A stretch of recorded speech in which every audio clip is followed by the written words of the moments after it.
15 अगस्त 1947 को भारतीय स्वतंत्रता के साथ ही इस देश के प्रत्येक नागरिक की स्वतंत्रता के साथ राजतंत्र का भी अंत कर दिया गया। राजा महाराजा भी एक आम आदमी की तरह बन के रह गए।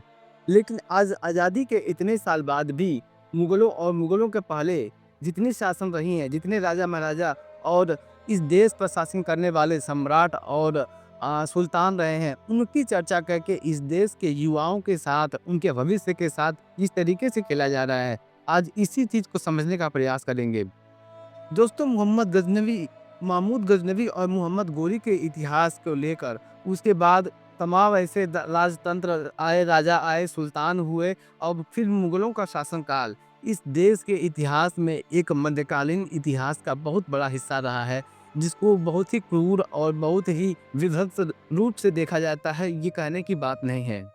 लेकिन वो समय जो बीत चुका है, जिस समय के लोग जा चुके हैं, राजतंत्र खत्म हो चुकी है, शासन करने वाले मर चुके हैं, शासन सहने वाले खत्म हो चुके हैं। उन चीज़ों को आज के युग में ले आकर एक लोकतंत्र देश में, एक स्वतंत्र देश में राजा-महाराजाओं की चर्चा करके लोगों को किस तरीके से डाइवर्ट किया जा रहा है। आखिर औरंगज़ेब की बातें उठाकर लोगों को क्या संदेश दिया जा रहा है? औरंगज़ेब और औरंगज़ेब से पहले जितने भी सम्राट हुए, जितने भी दिल्ली सल्तनत के हुकूमत करने वाले शासक हुए, उनकी बनवाई हुई आज इमारतें भारत सरकार के खजाने में वृद्धि करने के लिए, टूरिज्म बढ़ाने के लिए उपयोग किए जाते हैं। उन्हीं मुगलों को गाली भी दी जाती है। मुगल भले ही कितने भी अत्याचारी रहे हों, उनकी शासन सत्ता और उनकी शासन पद्धति शैली जो भी रही हो, लेकिन उनकी अस्तित्व का कोई निशानी अब मौजूद नहीं है, वो पूरी तरीके से खत्म हो चुके हैं। आज हमारे देश का युवा रोजगार के लिए दर-दर की ठोकरें खा रहा है। फैक्ट्रियों में जाकर 9,000 और 10,000 की नौकरी करके अपनी पूरी जवानी उस पे खपा दे रहा है। कुछ पढ़े लिखे युवा जो अपनी तैयारी करते-करते सर के बाल झड़ा ले रहे हैं और इसी इंतज़ार में वो तैयारी पर लगे हैं कि शादी तभी करेंगे जब हमारी नौकरी लग जाएगी और लाइफ में सेटलमेंट हो जाएँगे। लेकिन उन युवाओं का ये सपना सिर्फ़ सपना बन के रह जा रहा है। ना रोज़गार उनको सही टाइम पे मिल रहा है, ना स्वास्थ्य सेवाएँ सही हैं, ना शिक्षा का कोई बढ़िया व्यवस्था है। लेकिन इन इन चीज़ों को मूलभूत सेवाओं को छोड़ के अगर धर्म की बात करें, राजनीति की बात करें, दंगा-फसाद, मार-पीट, हिंसा की बात करें, इसमें सरकार पूरा सहयोग करेगी। कुंभ जैसे मेला का आयोजन करवाने पर, कांवड़ ढोने पर लोगों के ऊपर पुष्प वर्षा करेगी। लेकिन पुष्प वर्षा के जो पैसे लग रहे हैं, उसी पैसे से अगर उनके लिए कुछ व्यवस्था कर देती तो उनके जीवन में कुछ नए आयाम खुल जाते, कुछ नए परिणाम होते। लेकिन गरीबों को इस देश का भविष्य जिन युवाओं के कंधे पर है, वो युवा आज खुद ही लाचार है, खुद ही दूसरे के भरोसे जी रहा है।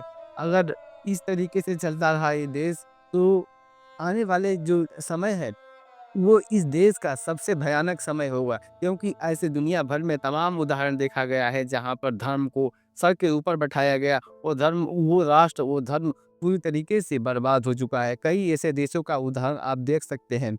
लेकिन धर्म किसी भी समुदाय का अपना निजी मैटर होता है, अपना निजी मामला है। लेकिन सरकार इसको सार्वजनिक करके सिर्फ़ इसीलिए उपयोग करती है कि उनके वश में जो युवा है, वो पूरी तरीके से उन्मादी हो जाएँ और उनके एक पुकार पर, उनके एक आह्वान पर ये वो कर दें जो वो चाहते हैं। इन नेताओं के चक्कर में पड़े युवाओं की जो ज़िंदगी बर्बाद हो रही है, आपने अनेकों उदाहरण देख सकते हैं, जिसमें युवा अपनी ज़िंदगी के साथ-साथ अपने फैमिली के पूरा लाइफ़ और भविष्य सब कुछ बर्बाद कर दिए। आज सरकारें उनका नाम तक भूल जाती हैं, उनके लिए किए गए सारे कार्यों को भूल जाती हैं और किसी तरह का कोई सपोर्ट नहीं देती हैं। बेरोज़गारी इस देश की वो समस्या बनती जा रही है कि जहाँ युवा या तो फांसी लगा के मर जाना पसंद करता है या दर-दर की ठोकरें खाते हुए दिल्ली, मुंबई, कोलकाता, चेन्नई, बैंगलोर जैसे शहरों में जाकर अपने मालिक और सेठों की गालियाँ खाते हुए 8 और 10,000 की नौकरी करने के लिए